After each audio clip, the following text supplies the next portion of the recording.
Hello viewers and welcome to The Last Federation. I'm your host Pipichuchu, and today we'll be starting a pre-release Let's Play taking a look at this game. So, Steam categorizes The Last Federation as like a sci-fi grand strategy game, and yeah, it's sort of interesting in that it is a blend of a lot of different genres of game.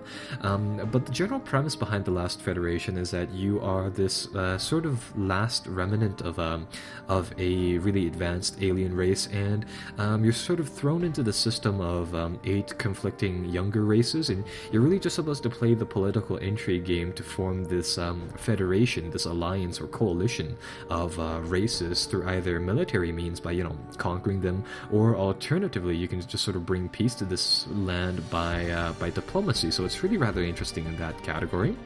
Along the way though, I mean, technically you only control one ship. Well, granted it's a really rather advanced ship, but seeing as how it has that element present to it as well. You have some of these hybrid turn-based / real-time tactical battles and a few RPG elements as well, seeing as how again you can customize your ship as well. So it's a really rather interesting blend of different genres, and we'll just start off a quick start battle, or rather a quick start campaign here to just sort of jump into the game. There's also an advanced start, and I think the only real difference is that you can pick out what time you start off, and that'll determine what technologies are available and where and what your actual starting ship is inside the campaign. But we're just gonna do at a quick start. This will start the game on normal difficulty in both the strategical and the tactical elements. So let's begin and let's see what this game is all about. Now, I'm playing the press preview version of the game. This game will be out on the 18th of April 2014, and unfortunately it doesn't look like this copy does include the vocals, so I suppose I'll have to narrate some of these little dialogue sections. So let's start off with that. I am the last race of the murdered race of Hydrals. My countrymen were dictators of the solar system, so we kind of had it coming. I was the sole survivor thanks to a renegade mission I undertook, betraying my own race to bring spacefaring technology to our potential rivals. My ultimate goal, the creation of a peaceful, united federation of planets. Only then can we be safe from the kinds of atrocities my race had committed and the kinds that were committed against us. Naturally, upon my crash landing at this planet, I was placed in captivity. Having no concept of my strength, they did not realize I was merely waiting. I waited for years. Stardate, the first of Proto in the year 3000. I don't really know how to read the times inside these. My dream of a universal federation is alive as ever, and now the Actulians have finally gotten themselves into orbit. After spending so much time with me in peaceful captivity, they were ill-prepared for my escape. I commandeered the first prototype executor, and now the Actulians are hot in pursuit. I apologize, guys, if I pronounce the names of the races wrong. We're going to learn a little bit more about them in the coming future. The Actulians are still in the process of ramping up their space industry, so that gives me a short window of opportunity. But soon their mechanical CEOs will make planetary acquisitions. These dangerous and immoral robots destroyed the last remnants of my race. It's fitting that they're... skip the last little portion there, but anyhow. Here we go. Here they come. I outclassed this force so severely that it would be almost impossible to lose, so now it's a good time to put this ship throughout the paces. Alright, you're feel free to pause the video and go back if you'd like to read the little dialogue boxes yourself. Anyhow, the game will throw us into it'll gradually introduce the little elements of the game through a series of tutorials, and the first one is your, sort of escape with this experimental capital ship. So yeah, I guess we'll learn a little bit about the tactical combat first and foremost, and as you might imagine, it's on a 2D grid, and this is our ship right here, the prototype executor. There's 8 different prototype capital ships out there, and all of them have like different initial weapons and initial abilities, but of course you can customize them later on, and of course you can swap them out later on. So anyhow, this is our ship. We're in hot pursuit by two other capital ships, the ADC Razorback, evidently, and it's a Model X ship from the Actulians. And there's also this one over here, the ADC Golem, which is also another Model X. And these ones, if we hover over a lot of things inside the game, it'll tell us a lot about them. Evidently, they have 64,000 points of hull strength and a whole bunch, nearly 400,000 of shielding. They fire laser weapons apparently, and they do roughly 8,000 damage per volley. The interesting thing about it is that it'll actually also tell us how much damage our weapons will do. It looks like, well, we have three different weapons on our ships. We have a laser, we have an energy blaster, we have a minigun, and we also have a thing called a gravity lance, and evidently it looks like the energy blaster does by far the most damage. So what we're going to do here is that we're going to bank in here, and we're going to try to destroy both of these ships pretty much. In addition, there's also a little survey platform here, and I'll talk a little bit about that later on. So, how we win is, or rather how we control our ship is that the game is sort of played into these segmental little turns of both movement, shooting, and shooting. So what we can do here is that we can issue a movement order for our ship, so we'll go inside that direction. And at the same time, we can also issue a combat order for our ship. So, like we saw back there, our ship has three different weapons: the minigun, the energy blaster, and the gravity lance. This orange zone is obviously the range for our weapons, and evidently we're just in range of the first ship with the energy blaster, so we'll target that. And namely, with the different weapons inside the game, you also have different firing capabilities. So you have auto fire, which means that the ship will fire for us, and you also have a few specified ones. And all I'm really going to do is that I want us to fire at a specific ship, target that one, and as soon as I hit, or as soon as I confirm that targeting, the game will then just sort of go into real-time mode. It'll play out roughly a second or two in real time, and it'll just go back to just sort of turn-based mode again, so we can choose some more orders to do now. So, yeah, first turn is over. I played about a second. It looks like they're launching a few missiles at us, and we're starting to bank a few shots at them. And it looks like they've also deployed some squads of interceptors or predators at us, and these look like they're little fighter drones that are launching. Are they launching missiles at us? Maybe, but they've evidently they've deployed a few little ships here and there at us. So, we'll make another run on this ship, and I suppose we'll just focus fire, and I want to take that guy down, so it's gonna do another run here. And as you can tell, after every single turn, it'll show how much damage we've done and how much damage we've taken in the previous turn. So it looks like we did right around 300,000 units of damage to this craft's shielding, and it looks like they barely nicked us at 11,000 some. So we'll follow along here, and we'll just try to demolish this guy's shields. And oh, look, we've taken them down, so that's good. Alright, well, one of the things that you had to manage inside this game is the relationship between the different types of armor and the different types of other types of hit points, really. So we've used our energy blaster to break through this little ship's shields, although you'll notice here that there's a really big difference between the amount of shielding damage we're doing and the amount of regular damage we're doing. And this is because they have some sort of armor or energy absorbing armor on their hull. So what we're going to do is that we're going to continue flying with them, but if I hover over this ship once again, you see that the damage has been recalculated, and it looks like the gravity lance does the most damage now to these ships when they're out of shields. So we'll fly next to it, and we'll use the gravity lance to hopefully buzz this guy down a little bit. And yep, damage is starting to increase a little bit, and hopefully that'll wipe it out. So, one of the things about this game is that it'll have a lot of these objectives that are just sort of mutually exclusive, and what I mean by that is that you can only do one of them in select circumstances, and they'll usually have both pros and cons. So it's really rather unique in that you have to make these decisions, and they factor inside the long term and the short term. So for example, we technically don't have to finish off these enemy flagships.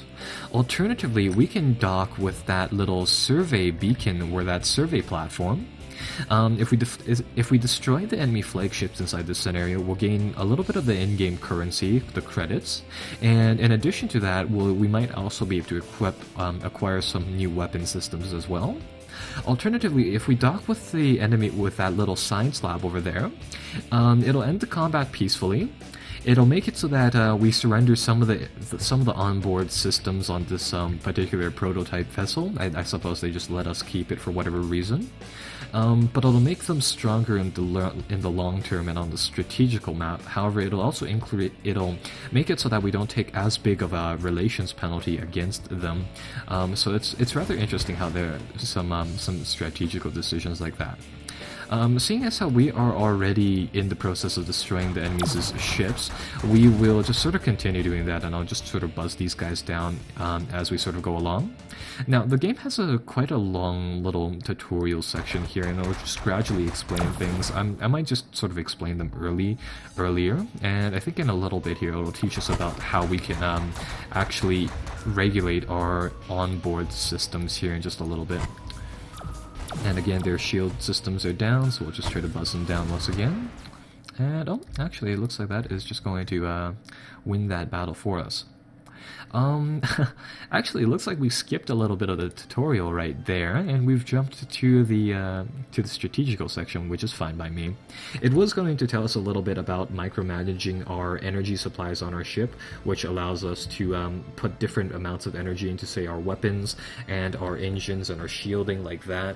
But I'll talk a little bit more about that later on and inside another one of those tactical battles. So, anyhow, yeah, we finished the battle. We've escaped their little homeworlds as shipyards, I suppose, and now we have the option of really doing whatever we'd like in space now. So this is the space. So this is the strategical map. There are, I believe, 8 planets, and there's 9 planets. There's 8 different races, and they all start off on their respective capital worlds, and in addition there's also our home world, which is unfortunately blown up. So, going from here, the game wants us to... It gives you a fairly linear path to just sort of start off. It'll gradually explain the game systems as we go along here, so bear with us. So now we're in space. Ultimately, our goal is still the same, to form that federation of different races. But currently, namely, we have a pretty powerful ship, but we're only one ship against multiple different races. So it recommends us... It recommends that we sort of play a role of a mercenary for now, and just sort of gather some resources, gather some strength, and make a few political allies before doing anything else. And it actually gives us 2 little pathways to do that from. So it'll give us two different quests here, and we can only choose one of the 2. One of these races, it looks like the purple people over there. The Boreans, which are the people over here, and it looks like these guys are... I don't want to go next. I want to hover over their little icon to take a look at them. So these guys are these guys are beastly loners. They are apparently good in a fight. And if we help them out by making them spacefaring, evidently their population is quite, their population is quite thin. They're not really major players at the solar system, though if we can convince them about the virtues of a federation, they can be a good way to backdoor other races. Alternatively, we can help them out by giving them some terraforming technology. That'll increase our relations with them, and they'll also give us a few terraforming kits, just sort of because we gave them the technology for it. So yeah, we can do that. But however, that'll actually make it so that we can't do the second quest here. The blue people over here, the Evox, which are over here. They are a group of quiet and studious people. They are some of the most advanced beings in the solar system so far, but unfortunately they're quite immoral, and they're they're going to be quite cunning, I suppose, in annihilating their enemies, and they're immoral in general, right? So yeah, each and every single one of the races here presented will have their own little political system, and they'll have their own little faction AI personalities as well, making it quite interesting. I think I'll do the first of these quests, and this is because I'm under the impression that this one doesn't actually give the race spacefaring technology. Inside the earlier portion of the game here, only one of the races are actually spacefaring, which are these the people that you start off with. So it's like these Acutian people, and they have evidently 2 armadas and 17 fleet power, so they have evidently that much power in terms of ship strength. The rest of these planets, you see here that they have this little timer in seconds and minutes, and I think one was in hours, and this is the amount of real time it takes to it'll take for them to naturally evolve into a spacefaring race. The thing about that is that the less spacefaring races present, the less sort of factions that you have to manage. This one's going to turn into a spacefaring race really soon, and I think I'll actually ally with these Brillust people right away, because these guys, they're quite aggressive. They're ruled by a system of warlords, and they're quick to fight. And if we're able to convince them to join our federation, they'll be a great little ally in terms of providing fighting strength. So this is why I want them. Namely, with that said, I want to keep all of the other races in their developmental phases as long as we can. So I'll complete the first objective. I'll give them their terraforming specs, so it'll increase our relations with them too. So it'll deliver that stuff here, and evidently it looks like it's a little combat mission as well. So yeah, stuff got real. Evidently it looks like it's a whole bunch of turrets and stuff in our way. So it looks like we're going to have to run a little obstacle course to develop our goods. So it looks like, yikes, they actually have a lot of different stuff. I don't know, maybe they don't know about us yet, and we're just sort of approaching one of their stations simply because. But evidently it looks like we're supposed to reach that middle zone right there to deliver these blueprints for whatever reason, and it looks like we're going to have to run through a gauntlet of people. Oh, actually, this is an Actulian place for whatever reason. And, yeah, you can have up to, evidently, 5 different other factions in one particular battle with you. Evidently, we have some allies. The Boreans are our allies, and we can order them to do certain things. It looks like the enemy, the Actulians, have for whatever reason some sort of orbital array here, so I guess that's sort of that, and we'll just try to squeeze in here. And I want to try to enter through this pathway, and I only need to get to that delivery zone, nothing else. So I'm just going to speed around here, and hopefully that tutorial about those different subsystem parts will show up soon, because those would actually be really rather handy right now. Namely because those will allow us to actually put more energy into our engines, making our ship quite fast and quite maneuverable. So that'll be really rather useful to get through this line. Evidently, it looks like my recording time is almost up, so part 2 will be out in just a little bit, and we'll just sort of continue from where we had left off here. I'll see you guys in a little bit. Be sure to like and subscribe if you would like to see more content as always, and I will be back in just a second.